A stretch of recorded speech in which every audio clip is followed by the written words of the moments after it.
By the spring of 1944, southern England had been transformed into the largest naval staging area in human history. Operation Neptune, the naval component of the Normandy invasion, required an armada on a scale never before attempted. More than 7,000 vessels were assembled for a single purpose: to carry an entire invasion army across the English Channel and land it on a heavily fortified enemy coast. This fleet was not made up solely of battleships and cruisers. It included every category of vessel imaginable: battleships, cruisers, destroyers, minesweepers, troop transports, tank landing ships, landing craft, hospital ships, tugs, and even converted civilian vessels.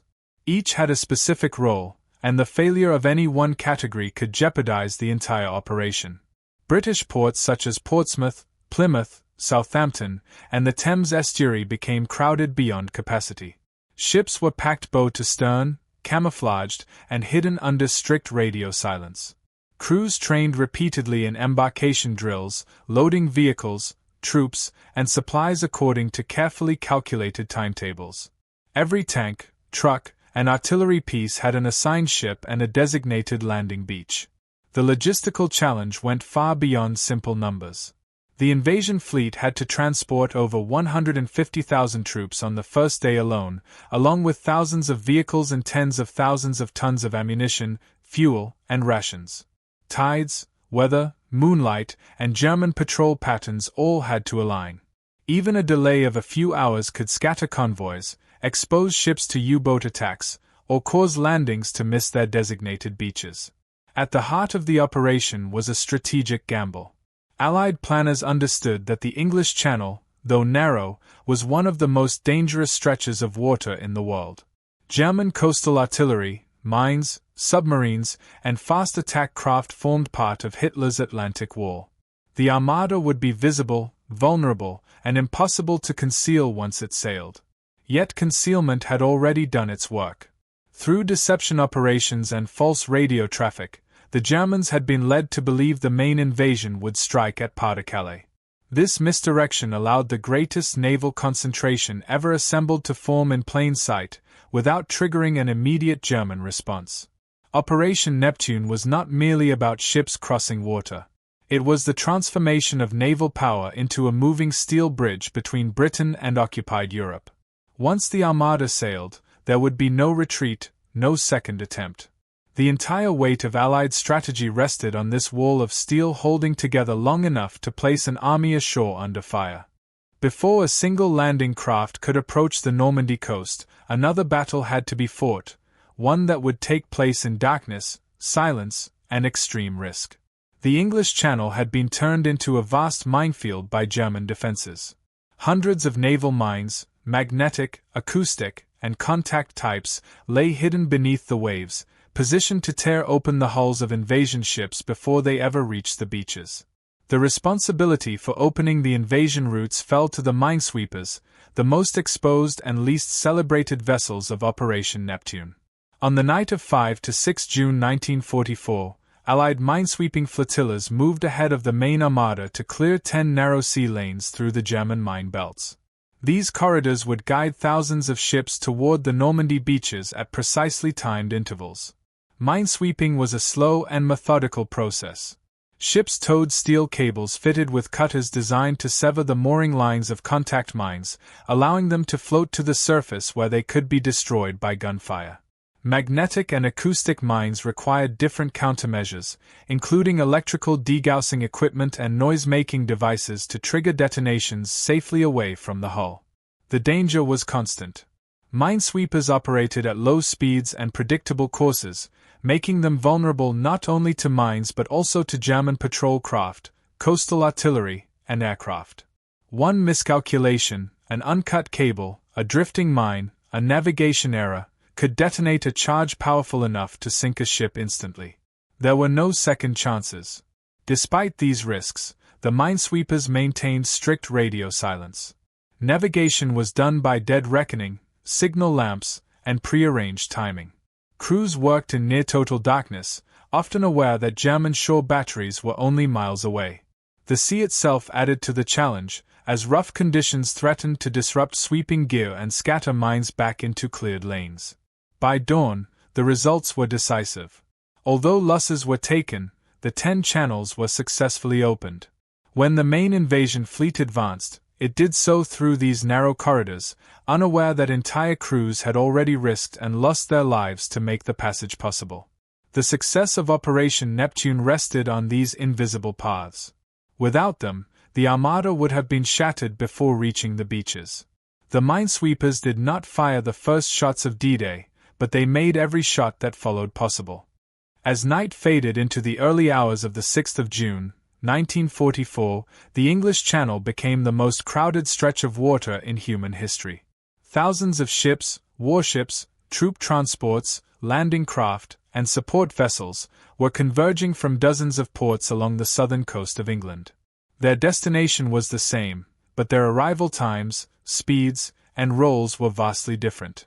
To prevent disaster, all of this maritime traffic had to be synchronized with absolute precision. At the heart of this orchestration lay Area Z, a massive assembly zone in the middle of the channel. Allied sailors soon gave it a fitting nickname, Piccadilly Circus. Like its London namesake, it was a place where countless routes intersected, where a single mistake could trigger chaos. Yet unlike any harbor or convoy operation before it, this gathering took place at night, in rough seas, under total radio silence. Each formation arrived according to a strict timetable. Ships followed pre-assigned lanes marked only by navigation lights, radar plots, and timing calculations. Faster vessels were required to slow down, slower ones had to maintain speed regardless of sea conditions.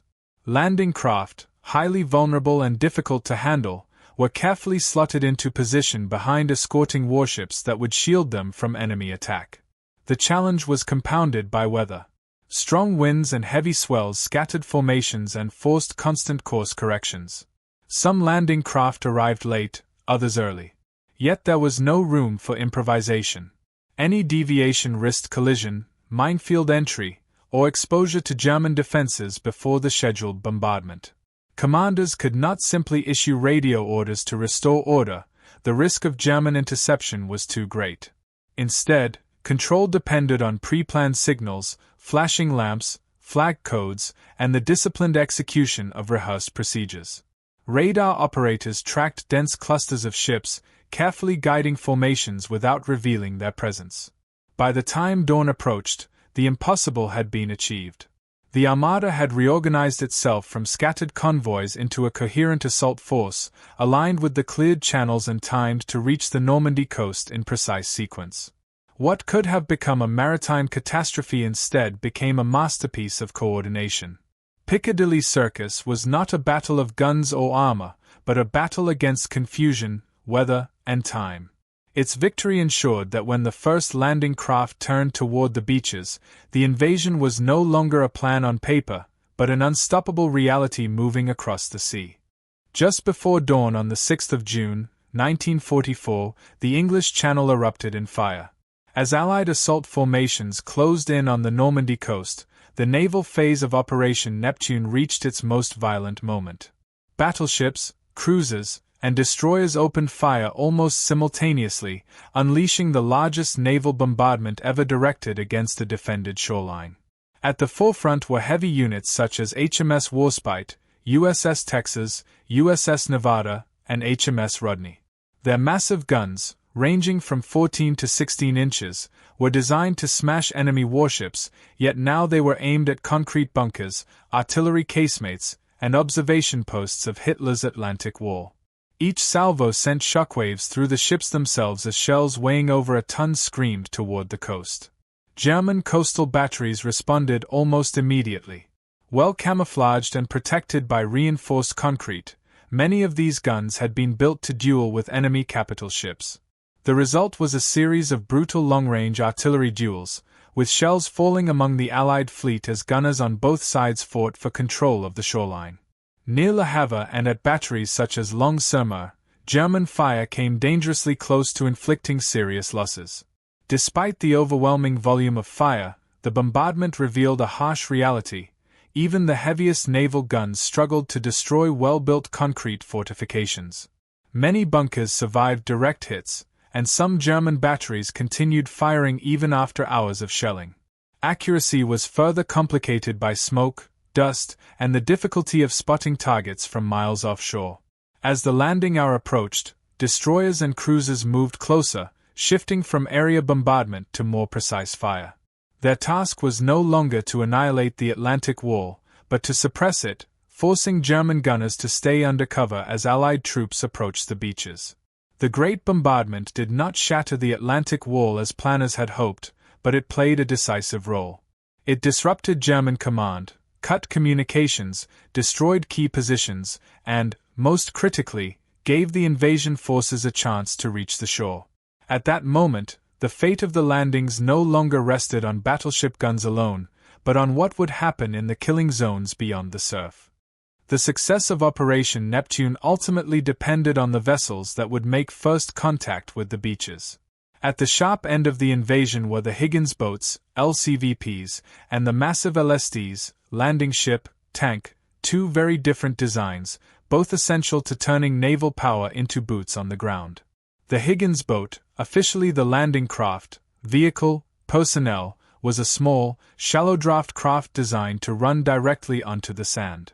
Its bow ramp allowed infantry to disembark in seconds, a crucial advantage under enemy fire. On D-Day, thousands of these boats carried assault troops through heavy seas, smoke, and artillery fire. Many were hit before reaching shore, but their simplicity and numbers made the landings possible at all 5 invasion beaches. Behind them came the LSDs, the true workhorses of the invasion. These large, ocean-going ships could transport tanks, trucks, artillery, fuel, and supplies directly across the English Channel. Once beached, their massive bow doors opened, allowing armored vehicles to drive straight onto the sand. Unlike earlier amphibious assaults, Neptune aimed to land not just soldiers, but a fully equipped mechanized army within hours. The technical challenges were immense.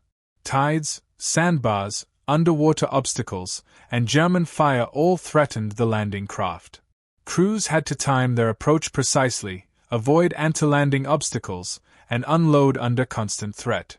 A single disabled LST could block the beach and disrupt the entire landing schedule. Despite losses, the system worked. By the end of D-Day, thousands of vehicles and tens of thousands of troops had been landed across Normandy. The Higgins boats and LSDs transformed naval superiority into sustained combat power ashore, proving that amphibious warfare on an industrial scale was now possible, and that the outcome of the invasion depended as much on engineering as on firepower. By mid-morning on the 6th of June, 1944, the assault on Omaha Beach was collapsing. American infantry units were pinned down on the open sand, landing craft were being destroyed as they approached the shore, and German bunkers remained largely intact despite the earlier bombardment. Casualties mounted rapidly, and there was a real risk that the entire landing sector would fail. Faced with the unfolding disaster, commanders of U.S. Navy destroyers made a decision that went far beyond standing orders. Ships such as USS Carmack, USS McCook, USS Doyle, USS Frankfurt, and USS Satterley pushed toward the shoreline, closing the distance to just a few hundred meters. In some cases, they were so close that lookouts could see individual German positions through binoculars, and the ships risked running aground under enemy fire. From this extreme proximity, destroyer crews began firing with direct line-of-sight targeting, using 5-inch guns against machine gun nests, artillery embrasures, and concrete strongpoints overlooking the beach. This was naval gunfire at point-blank range, an unprecedented move in modern naval warfare. German defenders, unprepared for warships firing from such close distance, were forced to abandon positions or were destroyed outright. The effect on the battlefield was immediate. As bunkers were knocked out and suppressive fire intensified, pressure on the pinned-down infantry eased. Gaps began to open in the German defenses, allowing small groups of American soldiers to move off the beach, climb the bluffs, and attack from the rear. What had seemed like an inevitable failure slowly turned into a fragile foothold. At Omaha, it was not battleships or strategic plans that saved the invasion, it was initiative at sea.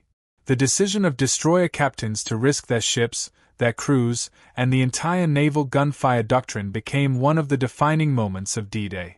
Without their actions, the beachhead might never have been secured, and the entire Normandy invasion could have faced a far darker outcome.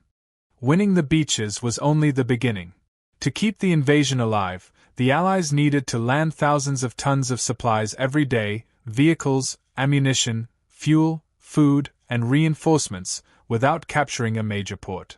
The solution was one of the most audacious engineering projects of World War II, the Mulberry Harbors. Mulberry was not a single structure, but an entire portable port system, designed in Britain, built in sections, and towed across the English Channel. It consisted of massive concrete caissoons known as Phoenix units, sunken to form breakwaters, floating roadways called whales, and pierheads that rose and fell with the tide. Together, they created fully functional harbors where none had existed before. Within days of D-Day, 2 Mulberry ports were assembled off the Normandy coast, Mulberry A at Omaha Beach and Mulberry B at Gold Beach. Through these artificial harbors, ships could unload cargo directly onto the beaches, bypassing the need for deep-water ports that were heavily defended or destroyed by retreating German forces. The scale was unprecedented. Each Phoenix caissoon weighed thousands of tons. Towing them across rough seas required precise coordination and favorable weather.